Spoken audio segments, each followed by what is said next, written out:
নমস্কার বন্ধুরা, আবার চলে এলাম গল্পের ঝুলি নিয়ে। আজকে নিয়ে এসেছি বিভূতিভূষণ বন্দ্যোপাধ্যায়ের গায়ে হলুদ। যদি সম্পূর্ণ গল্পটা আপনাদের ভালো লাগে তাহলে অবশ্যই লাইক করবেন আর আমার চ্যানেলের সঙ্গে যুক্ত থাকবেন সুন্দর সুন্দর গল্প শোনার জন্য। এই চ্যানেলে কিন্তু আপনারা ভালো ভালো রান্না, গল্প, কবিতা সব পেয়ে যাবেন। তো চলুন, আর দেরি করব না, খুব সুন্দর এই গল্পের সাথে আপনাদের পরিচয় করিয়ে দিই। বিভূতিভূষণ বন্দ্যোপাধ্যায়ের গায়ে হলুদ। মাসটা শ্রাবণ। বর্ষার একেবারেই বিরাম নেই। এই বৃষ্টি আসছে, আবার একটু পরেই আকাশ একেবারে পরিষ্কার। আউশের ক্ষেতে ধানের গোছা কালো হয়ে উঠেছে, একটু একটু ধানের শীষ দেখা দিচ্ছে। পুটি সকালে উঠে চারিদিকে একবার চেয়ে দেখল। চারিদিক একেবারে মেঘে মেঘাচ্ছন্ন। মনে হচ্ছে একটু পরেই বৃষ্টি শুরু হবে। আজ তার মনে একটা অদ্ভুত ধরনের অনুভূতি হচ্ছে। সেটাকে আনন্দও বলা যেতে পারে, আবার ছদ্মবেশী বিষাদও বলা যেতে পারে। তার সেই অনুভূতি না যায় বোঝা, না যায় বোঝানো। আজ তার বিয়ের গায়ে হলুদ। তার 12 বছরের জীবনে প্রথম এমন একটা দিন এলো। সকালে উঠেই জেঠিমা তাকে বলে দিয়েছে, ও পুটি, জলে ভিজে ভিজে আজ যেন কোথাও যাসনি মা। আর 3টে দিন ভালোই ভালোই কাটলেই বাঁচি। আজ হলো মঙ্গলবার, শনিবার বিয়ের দিন। পুটির মনটা কেমন জানি করে ওঠে।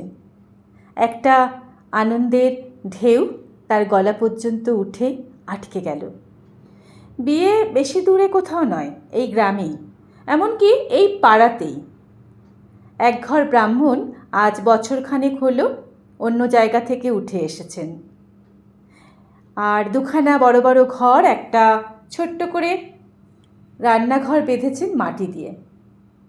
এতদিন ধরে সে সঙ্গিনীদের সঙ্গে সেই বাড়িতে কুল পাড়তে, পেয়ারা পাড়তে গিয়েছে, সত্যনারায়ণের সিন্নি আনতে গিয়েছে। যখন পাড়ার প্রান্তের ঘন জঙ্গল কেটে ভদ্রলোক তার এই মাটির বাড়ি তৈরি করেন, ঘাটে যাবার পথে একেবারে ডান পারে, তখন সে কতবার ভেবেছে এই ঘন বনের মাঝে বাড়ি করে কার আবার বাস করার মাথা ব্যথা হলো। তখন কে জানতো সেই বাড়িটাই আজ 1 বছর হতে না হতেই তার শ্বশুর বাড়ি হবে। কতদূর আশ্চর্যের কথা, কতদূর বিস্ময়ের কথা ভাবলে অবাক হয়ে যেতে হয়। অথচ তার ক্ষুদ্র জীবনে এমন একটা মহাশ্চর্য ব্যাপার সম্ভব হলো। যখনই সে কথাটা ভাবে তখনই সে শুদ্ধ, তার মন শুদ্ধ, যেন কত দূর কোথায় চলে যায়। ওই ভদ্রলোকের একটি মাত্র ছেলে, নাম সুবোধ। তারই সঙ্গে তার বিয়ের সম্বন্ধ হয়েছে। সুবোধকে এই সম্বন্ধর আগে তাদের বাড়িতে কয়েকবার সে যাতায়াত করতে দেখেছে। বেশ ফর্সা, লম্বা মতো মুখ। এবার ম্যাট্রিক দিয়েছে। এখনও অবশ্য পরীক্ষার ফল বার হয়নি। আগে আগে সত্যি কথা বলতে গেলে সুবোধের মুখ পুটি তত পছন্দ করতো না। তার দাদার সঙ্গে যতবার এসেছে সুবোধ তাদের বাড়িতে, পুটি ভাবতো, দেখো না কেমন ঘোড়ার মতো মুখখানা। কিন্তু আজকাল আর সুবোধের মুখ ঘোড়ার মতো মনেই হয় না, বরঞ্চ মনে হয় বাহ, বেশ চমৎকার মুখখানা। গ্রামের ছেলেদের মধ্যে অমন চোখ, অমন নাক, অমন গায়ের রং, অমন মুখের গড়ন কার আছে? রায়েদের পাচি সেদিন বলেছিল তাকে, হ্যাঁ রে, তুই যে বড় ঘোড়ামুখো বলতিস, তোর অদেষ্টে শেষকালে কি না ওই ঘোড়ামুখই জুটল। পুটি তাকে মারতে ছুটে গিয়েছিল। পুটির বাবা গোলার দাঁড়ে দাঁড়িয়ে ধান পাড়বার ব্যবস্থা করছে। তার বাবা বেশ চাষিবাসী গেরস্থ মানুষ। পুটিদের বাড়িতে 4টা বড় বড় ধানের আউরি আছে, গোলা আছে একটা, আউরি জিনিসটা গোলার চেয়ে অনেক ছোট। 3-4 বিশ ধান ধরে আর কি। আর একটা গোলায় ধরে 1 পৌটি, অর্থাৎ 16-20 ধান। তাদেরও ধান আছে গোলা ভর্তি, সবকটা আউরি ভর্তি। কলকাতায় চাকুরি করেন এপাড়ার হরি কাকা। তিনি মাঝে মাঝে গায়ে এসে পুটির বাবাকে বলেন আর কি। তাদেরও ধান আছে গোলা ভর্তি, সবকটা আউরি একেবারে ভর্তি। কলকাতায় চাকুরি করেন এপাড়ার হরি কাকা।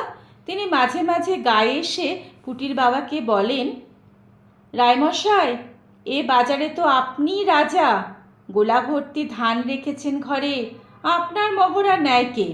কলকাতায় কিউতে দাঁড়িয়ে 1 সের চাল নিতে হচ্ছে। আর পুটি তখন তার বাবাকে জিজ্ঞেস করেছিল, কিসে দাঁড়িয়ে চাল নিতে হয় বাবা? কি বলছে হরি কাকা? কে জানে কিসে দাঁড়িয়ে, তুই নিজের কাজ কর তো, আমি নিজের কাজ করি, ব্যাস মিটে গেল। তুমি জানো না বুঝি এ কথাটার মানে? না বাবা। না জেনেও তো পায়ের ওপর পা দিয়ে এ বাজারে চালিয়ে দিলাম মা। কলকাতার মুখ না দেখিয়ে তো বেশ চলে যাচ্ছে। কলকাতায় নাকি মানুষের 1 সের চালের জন্যে 4 ঘন্টা কোথায় নাকি দাঁড়িয়ে থাকতে হয়। কিন্তু যে বাড়িতে তার বিয়ে হচ্ছে তাদের অবস্থা এতটা ভালো নয়। সুবোধ যদি পাশ করে তবে হরি কাকা ভরসা দিয়েছেন কলকাতায় নিয়ে গিয়ে তাকে ওর আপিসে চাকুরি করে দেবেন। তা না হলে তাকেও কি কলকাতায় গিয়ে বাসায় থাকতে হবে, আর সেই কিসে দাঁড়িয়ে রোজ 1 সের চাল কিনতে হবে। তাদের ধানের গোলা থেকে ধান পাড়া হচ্ছে। খাবড়াপোতা থেকে সীতানাথ কলু আতরদার এসেছে ধান কিনে নিয়ে যাবে। বিয়ের খরচপত্র ওই সব ধান বেচেই করতে হবে আর কি। ওর জেঠিমা বলল, ও পুটি, আজ কোথাও বেরিও না, নাপিত ও বাড়ি থেকে হলুদ নিয়ে আসবে এক্ষুনি, সেই হলুদ গায়ে দিয়ে তোমায় নাইতে হবে মা। এমন সময় সাধন জেলে এসে ভিজতে ভিজতে উঠোনে দাঁড়ালো। হাত জোর করে মাথা নিচু করে প্রণাম করে বলল, প্রাত পেন্নাম মা। তার বাবা বললে, ও সাধন বাবা, তোমায় ডেকেছি যে একবার, আমার যে কিছু মাছের দরকার এই শনিবারে। কি জানি কেন পুটির বুকটা হঠাৎ দুলে উঠল। এই শনিবার তাহলে সত্যি তার বিয়ে? সাধন জেলে বললে, আজ্ঞে, মাছের যে বড্ড গোলমাল যাচ্ছে, গাঙে কি আর মাছ আছে বাবু?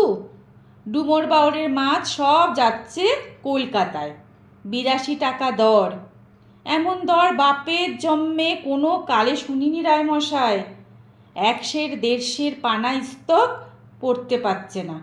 মরা গাঙে বাধাল দিয়েছিলাম, একদিন কেবল 1.11 সের গজার মাছ। পুটির বাবা বিস্ময়ের সুরে বলল, 11.5 সের গজার? এমন কথা তো কখনো জন্মে শুনিনি। অরিবদ গজার রায়মশাই, মাছের এমন দর, গজার মাছই বিক্রি হইল 10 আনা সের। পুটি আর সেখানে দাঁড়ালো না। মাকে এমন আজগুবি খবরটা দিতে তাড়াতাড়ি ছুটল বাড়ির মধ্যে। বৃষ্টি একটু থেমেছে, একটু কোথাও বেরোতে পারলে বেশ ভালো হতো। তার জীবনে যে এমন একটা আশ্চর্য ব্যাপার হতে চলেছে, এ কথাটা কারো সঙ্গে আনন্দ করে বলাও চলে না। সবাই যে বেহায়া বলবে, নিন্দা করবে।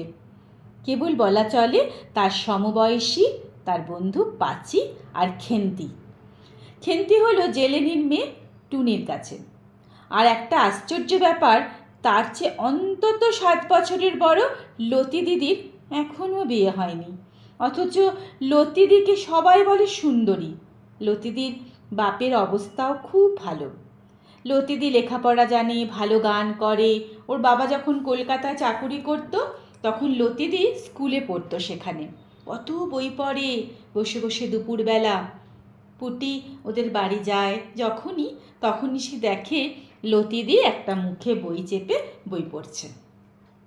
পুটি ভালো লেখাপড়া জানে না, বইয়ের নাম পড়তে পারে না। লতিদি একটু ঠেকারে, সে লেখাপড়া জানে না বলে বুঝি সে মানুষ না।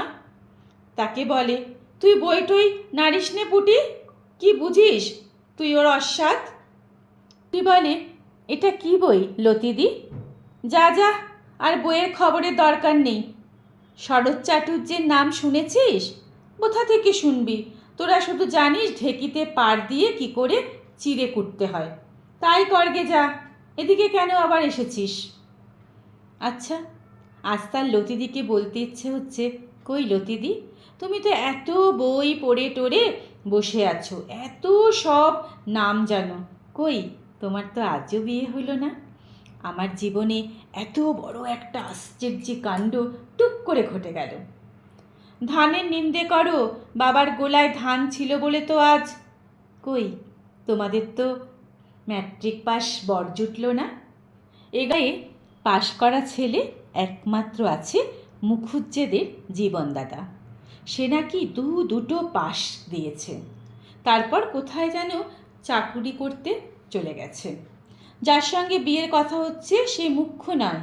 পাশের খবর বেরোবার আর দেরি নেই। বাবা বলেন সুবোধ নিশ্চয়ই পাশ করবে।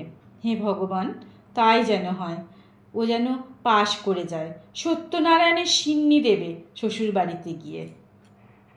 নাপিত এসে বললে, মা ঠাকরুন, ও বাড়ি থেকে দেখে এলাম, গায়ে হলুদের লগ্ন বেলা 10টার পর। আপনাদের যা দিতে হবে তার আগেই দিয়ে দেবেন। গায়ে হলুদের তত্ত্ব আসবে ও বাড়ি থেকে। কীরকম জিনিসপত্র না জানি আসে। পুটির মনটা চঞ্চল হয়ে উঠল। একখানা লাল কাপড় নিশ্চয়ই তারা দেবে। পুটির মোটে 3খানা শাড়ি আর একখানা ডুরে শাড়ি তার মায়ের বাক্সে তোলা আছে। এবার তার অনেক কাপড় হবে, গয়নাও হবে। 5 ভরি সোনা দেবার কথাবার্তা হয়েছে। এতদিন পর দুল ছাড়া অন্য কোনো গহনা তার সঙ্গে ওঠেনি। অথচ ওই কুমারী মেয়ে ললিতাদেরই কত চুড়ি আছে, 6 গাছা চুড়ি পরে ললিতাদি। গলায় লকেট ঝোলানো হার, কানে পাশা, হাতে আংটিও আছে। ও তো শহরে থাকতো, সেখানে মেয়েদের চালচলনই আলাদা। এসব পাড়াগাঁয়ে কুমারী মেয়েরা কাচের চুড়ি ছাড়া আর কি গয়না পরবে? অত পয়সাও নেই তার বাপের, গোলায় 2টো ধান আছে মাত্র। নগদ পয়সা কোথায় পাবে তারা? যা কিছু করতে হয় তা ওই ধান বেচেই করতে হয়। এমন সময় ভীষণ বৃষ্টি এসেছে, সঙ্গে সঙ্গে সামান্য একটু ঝড়ও। রান্নাঘরের ছাঁচতলায় দাঁড়িয়ে বকনা বাছুরটা ক্রমাগত ভিজে যাচ্ছে আর ম্যাঁ ম্যাঁ করে ডেকে যাচ্ছে। কচু পাতায় জল জমে আবার গড়িয়ে গড়িয়ে পড়ছে। তাদের কৃষাণ বিরু মুচি বলছে, ও দিদি ঠাকরুন, তা একটু তামাক দাও মোরে, বিয়ে বাড়ি যে মনেই হচ্ছে না। 2-10 ছিলিম তামাক পড়বে, তবে তো বুঝবো যে নগনসা লেগেছে। পুটি বিরুকে ধমক দিয়ে বলল, যা, তোর আর বক্তৃতা দিতে হবে না। তামাক আমি কোথায় পাবো? কাকিমার কাছে গিয়ে চাই গে, যা যা যা। একটু বেলা হয়েছে, বাড়িতে অনেক লোক এসেছে বিয়ের জন্য। বিয়ে বাড়ির মতো দেখাচ্ছে বটে। কুমোরপুরের কাকিমা, পাঁচঘরার মাসিমা তাদের ছেলে মেয়েদের নিয়ে এসেছেন। আজ বেলা 11টার সময় আরও একদল আসবে। স্টেশনে গাড়ি গিয়েছে। মেয়েরা সবাই দল বেঁধে নদীতে নাইতে গেল। কুমোরপুরের কাকিমা যাবার সময় তাকে বলে গেল, কারুর যে বাড়ি পিড়ি চিত্তির করতে দিয়ে আসা হয়েছে, দেখে আসিস পুটি সে 2খানা পিড়ি হয়েছে কিনা। কাকিমার এই অন্যায় কথাটা শুনে তার ভীষণ লজ্জা করতে লাগলো। বারে, আমার লজ্জা করে না? নিজের বিয়ের পিড়ি নাকি নিজেই দেখতে শুনতে যাব? এত বেহায়া সে কখনো হয়নি। তার বাবা চণ্ডীমণ্ডপ থেকে হেঁকে বললেন, ও পুটি, হাতায় করে একটু আগুন নিয়ে আয় তো মা। চণ্ডীমণ্ডপের দৌড় পর্যন্ত গিয়ে ও শুনলে ওর বাবা ও আরও একজন অজ্ঞাত লোকের মধ্যে কথাবার্তা হচ্ছে। তাহলে পালকির বন্দোবস্ত দেখতে হয়। আগে পালকি কোথায় মিলবে? ঘোলডুবুরির কাহারপাড়া নির্বংশ পালকি বইবার মানুষ কি আর এই দিগরে আছে বাবু? তবে ঘোড়ার গাড়ি নিয়ে এসো বনগা থেকে। এ কাদাল জলে 10 টাকা দিলেও আসবে না, আসবার রাস্তা কই? ওরা বিদেশি লোক, বর আসবার ব্যবস্থা আমাদেরই করে দিতে হবে, বুঝলে না? আমরাই পারছি নে, ওরা কোথায় কি পাবে? হিম হয়ে বসে থাকলে হবে না, যা হয় একটা কিছু হিললে করতে হবে। আচ্ছা বাবু, বলদের গাড়িতে বর আনলি কেমন হয়? আরে না না না না না, সে বড় খারাপ দেখায়। সে কি? না না না, শুনছি ওরা ইংরেজি বাজনা আনছে, বলদের গাড়ির পেছনে ইংরেজি বাজনা বাজিয়ে বর আসবে, তাতে লোক হাসবে না? কেন বাবু, তাতে কি? বলদের গাড়িতে কি আর বর আসে যায় না?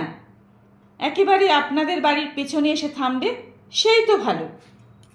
বলদের গাড়িতে বর যাবে না কেন? সে কি আর ভদ্রলোকদের বর যায় গো? তাছাড়া পেছনের ওই পথটা কিন্তু আইবুড়ো পথ, ওখান দিয়ে বর আসবে না। সামনের তেঁতুলতলার রাস্তা দিয়ে বরকে আনতে হবে। তুমি আজই যাও দেখি ষষ্ঠীতলা, সেখানে কঘর কাহার আছে শুনেছি, সেখান থেকেই পালকি আনতে হবে। সে যে এখান থেকে 3 কোষ 3.5 কোষ রাস্তা বাবু। পুটি সেখানে আর দাঁড়ালো না। সুবোধ আসবে বর সেজে বলদের গাড়িতে, সে বড় মজা হবে। ধূত্র ফুলের মালা গলায় দিয়ে দৃশ্যটা মনে সে কল্পনা করে নিজেই হাসতে লাগলো। হাসতে হাসতে পুটির একেবারে দম বন্ধ। ও তিনুরে, শোন শোন, একটা মজার কথা শোন। 3-4 বছরের খুড়তুতো ভাই উঠোনের নিচে দাঁড়িয়ে নেচে যাচ্ছে। সে মুখ নিচু করে ওর দিকে চেয়ে বলল, কিলে ডিডি, জানিস এই আমাদের বাড়িতে বর আসবে কোথা থেকে? বল।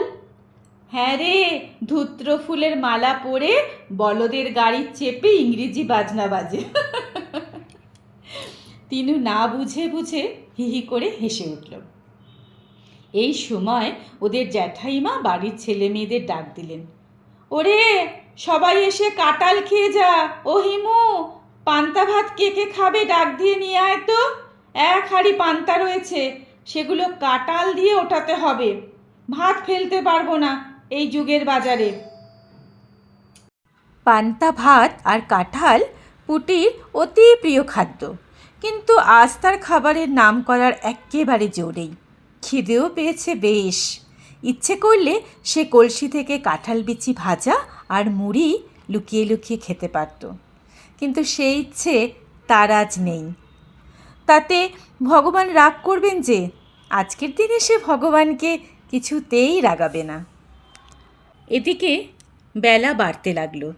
ও বাড়িতে শাক আর উলুর শব্দ শোনা গেল। অবশ্যই খুব কাছে নয় পুটির শ্বশুর বাড়ি, তাহলেও শাকের শব্দ না আসার মতো দূরও নয়। ওর খুড়তুতো বোন শ্যামা বলল, ওই শোন দিদি, দাদাবাবুর গায়ে হলুদ শুরু হয়ে গেছে। পুটি ধমক দিয়ে বলল, চুপ, মেরে ফেলে দেবো একেবারে। দাদাবাবু আবার কে? বারে, হয়েছেই তো, আর তো মাত্র 2 দিন। না, তা হোক, আগে থেকে বলতে নেই। কিন্তু জ্যাঠাইমা তো বলছে। কি বলছে জ্যাঠাইমা? বলছে আমাদের জামাইয়ের গায়ে হলুদ হচ্ছে, সেখান থেকে তত্ত্ব নিয়ে নাপিত এবার এলো বলে। তা বলুকে, আমাদের বলতে নেই, বুঝলি? আচ্ছা দিদি, দাদাবাবু মানে সুবোধবাবু পাশ করেছে? খবরটা এখনও বের হয়নি রে। জানিস দিদি, একটু আগে আমি ওই পাড়ায় রাধিদের বাড়ি গিয়েছিলাম। রাধির দাদা পাশ করেছে। কাল বিকেলে কলকাতা থেকে ওর কাকা খবর দিয়েছে পাশের। তাই? কিন্তু তোর দাদাবাবুর মানে ওর ধ্যাত, কেশববাবুর ছেলের খবর কে পাঠাবে কলকাতা থেকে বলতো? কলকাতায় ওদের তো কেউ নেই রে। একটু পরে বাড়িতে শাক বেজে উঠল, উলুধ্বনি পড়ল। নাপিত তেঁতুলতলার পথ দিয়ে তত্ত্ব নিয়ে আসছে। বাড়ি থেকে একটু দেখা যাচ্ছে। পুটির বুক আনন্দে দুলে উঠল। জ্যাঠাইমা বলেছিলেন, আশীর্বাদ হয়ে গেলেও কখনো কখনো বিয়ে নাও হতে পারে, কিন্তু একবার গায়ে হলুদ হয়ে গেলে বিয়ে নাকি আর ফেরে না। এবার তাহলে সেই আশ্চর্য ব্যাপারটা তার জীবনে ঘটেই গেল। কেউ আর বাধা দিতে পারবে না। পাড়াগাঁয়ের লোক কত রকমের ভাঙচি দেয় বিয়েতে। তার বিয়েতেও ভাঙচি দিয়েছিল, বলেছিল মেয়ের রং কালো, মুখ চোখ ভালো না, লেখাপড়াও জানে না, আরও কত কি। কিন্তু সুবোধ, না ছি, ও নাম করতে নেই, ও নাম মুখে আনতে নেই। তারপর বাকি অনেকগুলো ব্যাপার স্বপ্নের মতো পুটির চোখের সামনে দিয়ে ঘটে গেল। শাকের ডাক, উলুধ্বনি, মা, কাকিমা, জ্যাঠাইমা তাকে তেল হলুদ মাখিয়ে দিলেন। গায়ে হলুদের তত্ত্ব এলো, লাল পাড় শাড়ি, তেল হলুদ, একটা বড় মাছ আর 1 হাঁড়ি দই। তার সমবয়সী 3 জন বন্ধু খেতে এলো তাদের বাড়িতে। তাকে কাছে বসিয়ে কত যত্ন করে মাছ দিয়ে, দই দিয়ে মা জ্যাঠাইমা কত আদর করে তাকে খাওয়ালেন। কত মিষ্টি মিষ্টি কথা বললেন। সোনার পিঁড়িতে সিঁদুর দেওয়া হলো, প্রদীপ দেখানো হলো। তাতে শূন্য ধানের গোলা সামনের ভাদ্র মাসে আউশ ধানে অন্ততপক্ষে যেন অর্ধেকটা ভরে যায়। বাবা বলেন, গোলার ধান খালি হতো না, মধ্যে কি একটা গভর্নমেন্টের হাঙ্গামা হলো না, এতেই গোলার ধান যা জমিয়ে রাখা ছিল সেগুলো সব ধানের কর্জ দিতে হলো গ্রামের লোকেদের। গায়ে হলুদের তত্ত্বে আরও অনেক জিনিস এসেছিল। খাওয়া দাওয়ার পরে গায়ের মেয়েরা কেউ কেউ তত্ত্বের জিনিস দেখতে এলো। তখন পুটি নিজেও দেখল। আগে লজ্জায় সে ওদিকে যায়নি। একটা শাড়ি, একটা ব্লাউজ, সায়া, আলতা, সাবান, আয়না আর গন্ধ তেল, কত কি! এই সব জিনিস একমাত্র তার নিজস্ব, কারো ভাগ নেই এতে। যদি সে নিজের ইচ্ছে কাউকে দেয় তবেই সে নিতে পারবে, নইলে সে সব কিছু তার নিজের বাক্সে রেখে দিতে পারে, কারো কিচ্ছু বলার নেই। এরপর সব কাজ মিটতে বেলা প্রায় 2টো বেজে গেল। পুটির মন ছটফট করছিল। ও পাড়ার লতিদি, হিমি, অন্ন, রাধা এরা কেউ আসেনি। এদের গিয়ে একবার দেখিয়ে দেওয়া দরকার, যাতে তারা বুঝতে পারে যে তার গায়ে হলুদের মতো আশ্চর্যের ব্যাপারটা আজ কিন্তু সত্যি ঘটে গিয়েছে। আচ্ছা, যখন ইংরেজি বাজনা বাজিয়ে বর আসবে তাদের বাড়ির দোরে, তেঁতুলতলার ওই পথ দিয়ে বোধনতলার কাছে পালকি নামিয়ে প্রণাম করে বাজি পুড়বে, লোকজনের হৈ হৈ হবে, ওহ, সে সময়ের কথা ভাবাও যায় না। দেখে যেন পাড়ার সব মেয়েরা এসে। এরপর বিকেলবেলায় সে বেড়াতে বেড়াতে মুখুজ্জে বাড়ি গেল।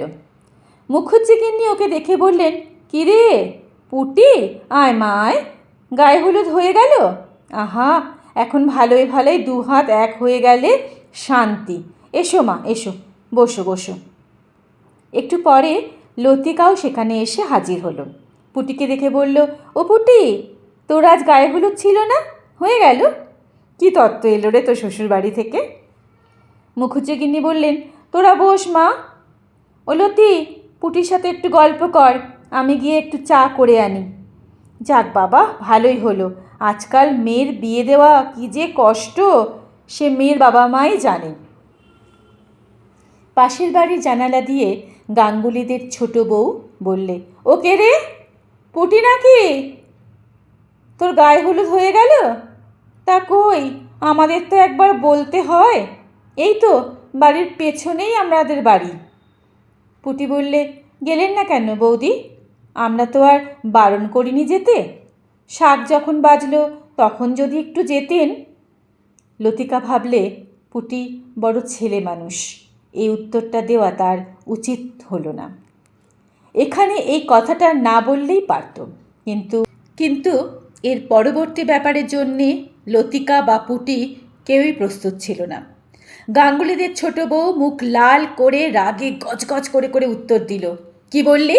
যত বড় মুখ নয় তত বড় কথা। আমরা কখনো গায়ে হলুদ দেখিনি না রে। শাকে ফু পড়ল আর অমনি কুকুরের মতো ছুটে যাব তোমাদের বাড়ি পাত পাততে। অত অঙ্কার ভালো নয় রে পুটি। তোমার বাপের বড্ড ধানের গোলা হয়েছে না? অমন বিয়ে আমরা কখনো দেখিনি না রে এই জীবনে। ছেলের না আছে চাল, না আছে চুলা, সংসারে হাড়ি ঠেলতে তোকে নিয়ে যাচ্ছে বুঝলি। ছেলের বিদ্যে যে কত তা জানতে আর কারো বাকি নেই। এবার তো ম্যাট্রিক ফেল করেছে রে। এবার লতিকা আর থাকতে না পেরে বললে, কে বললে ছোট বৌদি? সুবোধবাবুর পাশের খবর তো এখনও পাওয়াই যায়নি। কেন পাওয়া যাবে না রে লতিকা? চিঠি এসেছে ফেল করেছে বলে। ওরা সে চিঠি লুকিয়ে ফেলেছে। বিয়ের আগে ও খবর জানাজানি হতে দেবে না, বুঝলি? উনি তো হাট থেকে ফেরার পথে ওই চিঠি আনেন, পোস্টকার্ডের চিঠি। উনি সন্ধ্যের পর সুবোধদের বাড়ি গিয়ে দিয়ে এলেন। আমাদের চোখে ধুলো দেওয়া অত সহজ আর কি।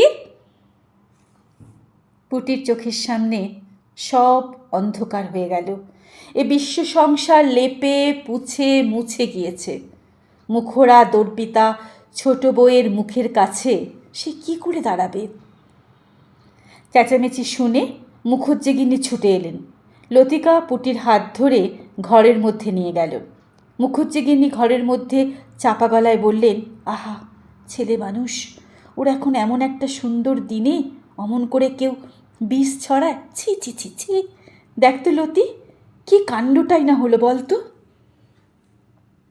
কাঠের পুতুলের মতো আড়ষ্ট পুটির হাত ধরে ততক্ষণে লতিকা বলছে, চল চল পুটি, তোকে আমি বাড়িতে দিয়ে আসি।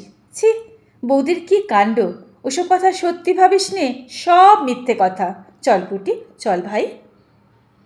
লতিকার গলার সুরে ও কথার ভাবে পুটির কিন্তু মনে হলো লতি দিয়েও এ খবরটা জানে।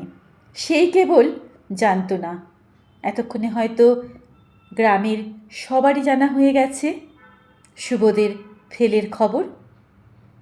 পথে পা দিয়েই লজ্জায় অপমানে সে ছেলে মানুষের মতো কেঁদে ফেলে বললে, লতিদি, আমি কি বলেছিলাম ছোট বৌদিকে?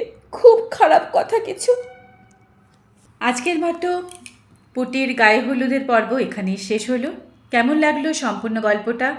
যদি ভালো লেগে থাকে তাহলে আবার বলছি, একটা লাইক করবেন, যদি পারেন একটু কমেন্টস করবেন, আমার চ্যানেলের সঙ্গে থাকবেন। খুব ভালো ভালো গল্প পড়তে শুনতে আমাদের সবারই ভালো লাগে, তাই সেটাকেই আমি ভাবলাম আপনাদের সামনে নিয়ে আসি। আজকে এই পর্যন্তই। সবাই ভালো থাকবেন, সুস্থ থাকবেন। টাটা।